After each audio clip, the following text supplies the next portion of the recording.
Nickie Aiken. Thank you, Madam Deputy Speaker, and I declare an interest in that I remain a Westminster City Councillor. And I would like to pay tribute to Westminster Council today for a 27% decrease in the number of rough sleepers on the streets of our capital today. Obviously, we've got more work to do, and part of the issue is the legislation that we are dealing with.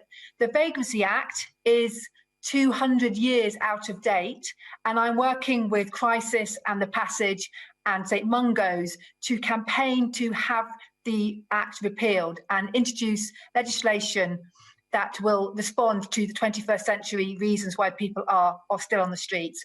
Will my right honourable friend agree to meet with me and those organisations to discuss how we can work together to repeal this legislation?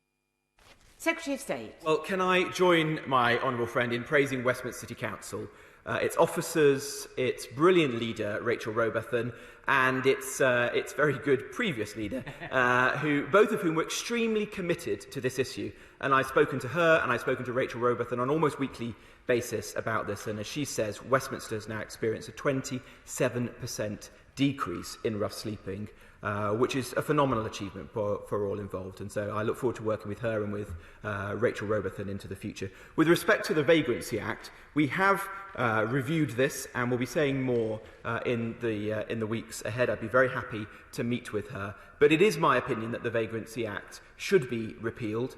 It is an antiquated piece of legislation whose time has been and gone.